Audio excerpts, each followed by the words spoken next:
Hello there. My name is Beth Green, otherwise known as Granny Rocks. And tonight I'm going to be talking about, should we change to make a relationship work? No, but we should evolve. And there's a lot to this topic. But before we get into it, I'm going to introduce you to sweet baby James, who is going to introduce you to our show. Yes, quite a hot topic, I might say.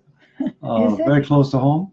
Oh, good. So welcome to Granny Rocks Our World, otherwise known as Grow. And Granny is going to help you grow with her wisdom, her wit, and her uncommon sense. We hope to help you grow. I hope I grow too. There you go. And our show takes place every Monday and Wednesday at 6:30 p.m. Pacific time. So stay tuned, and I hope you'll continue to be with us. Okay, thank you, sweet baby James. And we have a couple of hellos. We have a hi from Tracy and Anand. Hello, Yes, Tracy and hello. Anand. Oh my God, Anand's here too. And Bob says hi, Beth and James. Hi, Bob. So if you would like me to acknowledge you, would you say hello or make other comments? You can always make comments on this show because I can do this. When I do the Dreams of Peace program on Thursday nights where I play the piano, I cannot man the chat and play the piano at the same time. That's I leave the that to job for sweet this baby. man. Yeah, it is. So anyway, so tonight I was thinking about all the things I wanted to talk about, climate change and China and all of this. But I asked the audience telepathically because, you know, I'm an intuitive, and I said, what do you want me to talk about tonight? And that's what I heard. Should we change to make a relationship work? Or how much should we change to make a relationship work? So I started to put together a few thoughts. And Amy said, I'm really looking forward to your take on this topic. Oh, that's good. And Carol says hi, and we will say hi back to Carol. And also hi to Amy. So I am going to make a categorical statement, but first I want to tell you that a categorical statement means a definitive statement. REA says, hi, Beth and James, and hi, REA. It doesn't mean that it's necessarily true in every situation. Let's say you are in a forced marriage or an arranged marriage or something like that. You may not have the freedom to decide the kinds of things that we're talking about. You know, I'm talking about people who live under circumstances where they can actually make those choices. And maybe everyone can on the inside, but on the outside, for instance, if you have to be obedient to not get beaten, you know, you may choose to be obedient, and I am not going to criticize you for that.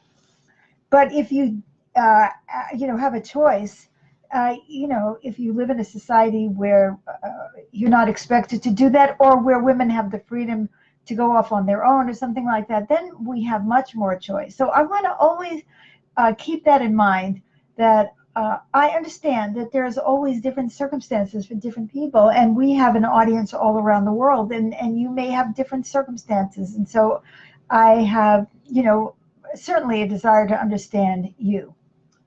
But right here, and in many places, we do have these kinds of options. Now, some people think that a healthy relationship is one where we compromise, we change for one another, and that's, you know, oh, I was a little this way, but, you know, I had to make myself a little that way to make it work with him, and he changed it to be more like me. And by the way, it doesn't matter if it's a same-sex relationship or you're trans people, it really doesn't make any difference. This is the same dynamic that I'm talking about in relationships. And by the way, this also can apply to parents and children, friends, teammates, all kinds of things, right? First of all, I want to say that a lot of people believe what I said before, which is that you're supposed to change in order to make a marriage work or a relationship work. And where do we get those ideas from? From our society, from our parents, from our friends, from women's magazines, from pop psychology. I mean, a lot of people get that message. Not everyone, but a lot of people get that message. So why am I saying that's wrong? Well, we should not change to make a relationship work. We should change because we need to change. Because we need to make certain changes to become healthier people. We're not making the change in order to adapt to someone else, in order to please somebody, in order to fit into something. We should change if that's in our highest good, if that means that we are evolving. In fact, sometimes the opposite is the case, meaning, supposing I got into a marriage and I was just meek and sweet and so loving and just so, Warm and fuzzy. and my mate, man or woman, loved that. And then I start to evolve and I find my strength, and I find that inside me there's a tigress. Well,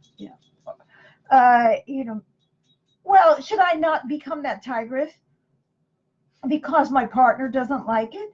So actually, sometimes when we evolve, that relationship is going to be over because my partner may say, I want a woman whose major thought in life is how is she going to serve me and make me happy.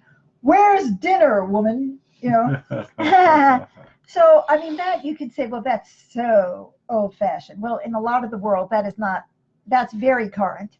So we can't say that it's old-fashioned. But it could be happening on a different level. Maybe it doesn't take the form of dinner, but it may take the form of taking care of the children or taking care of your ego. Like, oh, of course, you're being abused, darling. Of course you are. Those mean old people, they're doing terrible things to you when really you think that he or she, your partner, is actually being a horse's ass, but you're not going to say that because it might upset them. So I've heard it said that if you want to get a partner, keep flattering them, telling them how great they are. If you want to keep a partner, keep telling them how great they are. And right. Despite the fact that they may be an absolute jerk. That's right. And if you're evolving in a relationship, you're going to be talking to that person in an honest way and really trying to support them and help them see the truth about themselves. That's what I think. Well, that's what you've done with me. Yeah. And the truth can be a bitter pill. It can. So we need to keep evolving even when that makes the relationship more rough, more staticky, right? Mm-hmm. You see what I'm saying? So I am not changing for him or her or them or whatever you call your partner. I am only changing to make myself healthy. And if I am healthy, and if the other person changes in a healthy direction, we're more likely to have a better relationship and a more healthy relationship, right? So it looks contradictory, but it isn't. No, we should not change to make a relationship work. I don't care what people say.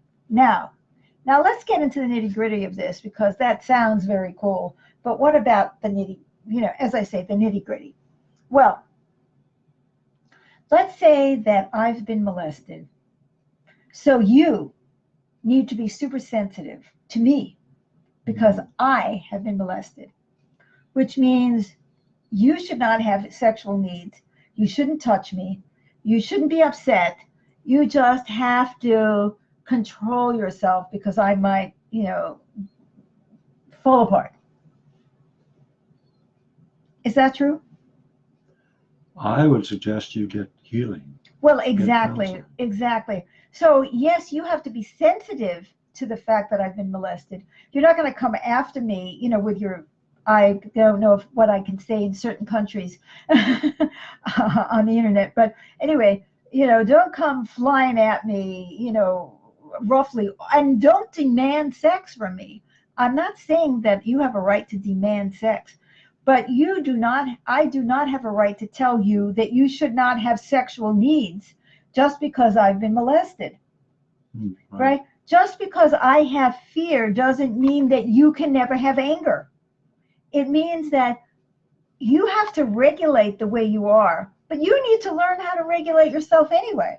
And I need to learn how to regulate myself. I can say, the way you're being right now is frightening me, or it's bringing up bad memories. Mm-hmm. How can we touch each other in a way that doesn't feel threatening.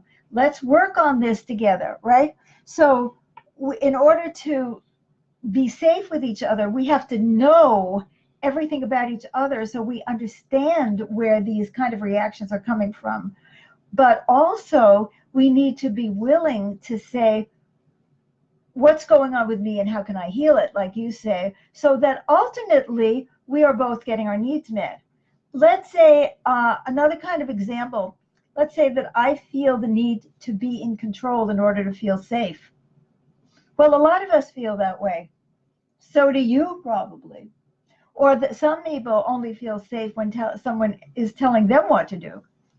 Well, does that mean that you should be controlled by me all the time in order to make me feel safe? You're changing yourself in order to make the relationship work because, oh, then I'll be more calm. And ultimately, that is not going to work. It really isn't. So instead, I need to find out why I have the need to control everything in order to feel safe. And then I have to be willing to look at that as a problem that I have, that I need to work on, rather than using it as a club to control your behavior. So the difference between changing to make a relationship work, meaning changing to match someone else's pathology, as we would say. You have a pathological need to be abused, and I have a pathological need to be an abuser. Well, we're getting along real well, right? Right. So let's both just stay the way we are, right? No, I don't want to make that relationship work. I want to get healthy. I want you to get healthy. So how do we do that? So what we do is, the first thing is that we have to be very honest about the way we are. How are we in the world? How are we being? And then after we start doing that, then we start trying to understand where those attitudes come from and those behaviors come from. That is the deep, hard work of all human beings. Todd said hi. Hi, Todd.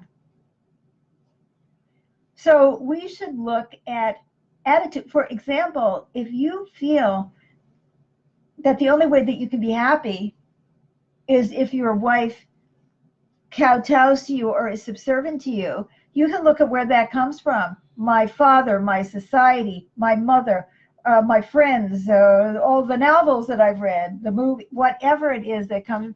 Don't just accept it.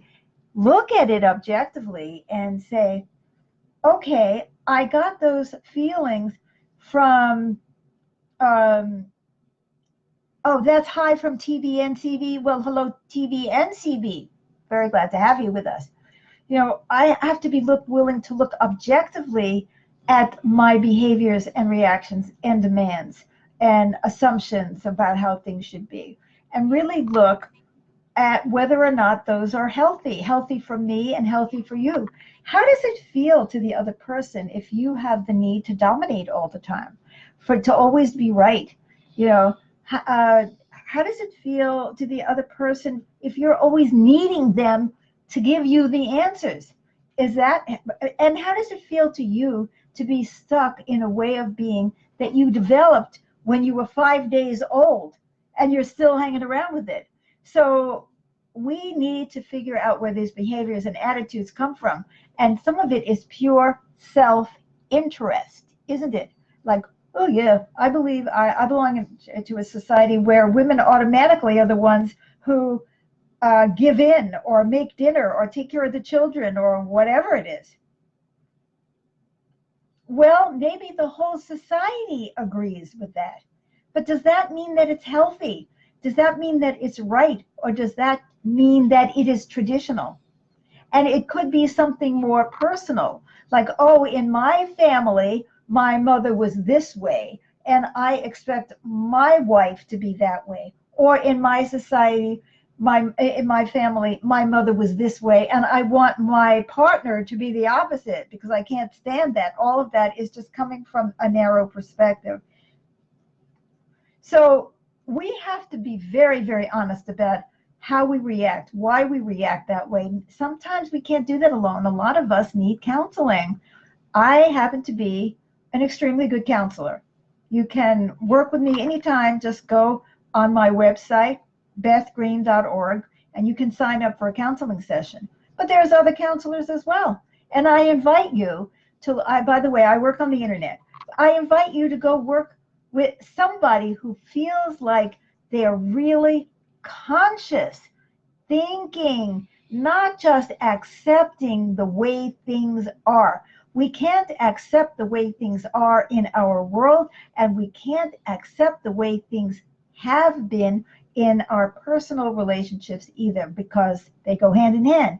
Now, let's say I notice, okay, I was molested, or I'm terrified of being hurt, or whatever, because of something that happened to me. I have to acknowledge that. I have to acknowledge the challenge that that brings into the relationship. I have to be willing to make amends for the damage that I do. If I am shaming you for being healthy and normal, then I am damaging you, even if I can't help it. So even if I can't help it, see, there's some things I can do. I can make amends for the damage that I'm doing. I can try to regulate my behavior. I can try to notice it right away. I can start practicing self-awareness. One thing that I've always done is, at the end of the day, I look at myself and I think, how did I do today? Was I understanding, compassionate, strong? Did I sell myself out? Did I try to dominate someone else? Was my behavior fear-based? And then I can work toward healing that which is at the root of my behavior, which is why I was talking about getting some kind of counseling, or being in a peer counseling group, or being in a 12-step program, or something where we actually start to heal. Now we're talking evolution, right? Because I am evolving toward being better than I was when I started. Whether or not you like that, whether or not that makes the relationship work better. And we can only hope, can't we, that if we are both trying to evolve in a healthy way, to be more in control of our behavior, but more healed, not trying to control it from the outside, but more loving, more understanding, but strong in ourselves. If we can do that, then if we are with the right partner, that relationship will work. And if we are with the wrong partner, that relationship will not work. Or sometimes the relationship just isn't meant to work because you're too different, and you get together to help each other make a change, and then you let each other go, and that's fine too. So it's very rarely one-sided how people are hurtful towards one another. It's usually a dynamic between people. So we both need to look honestly at ourselves. And this is just even true in a work situation, right? With a boss or a coworker, a friend, anyone, a sister or a brother. Let's look honestly at ourselves. Let's commit to becoming conscious of our own behaviors, conscious of the reactivity we have. Like the woman who said, you know, I was molested and I have a tendency to shrink when somebody comes towards me. That person is being conscious and being honest. And then we try to share honestly where all of this comes from. And we make amends, and we try to regulate our behavior, and we try to heal.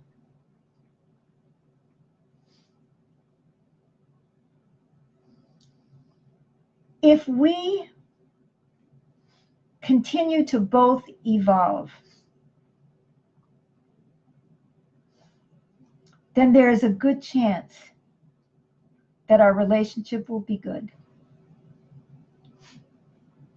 You know, we're coming out of time. I mean, running out of time. And something strikes me.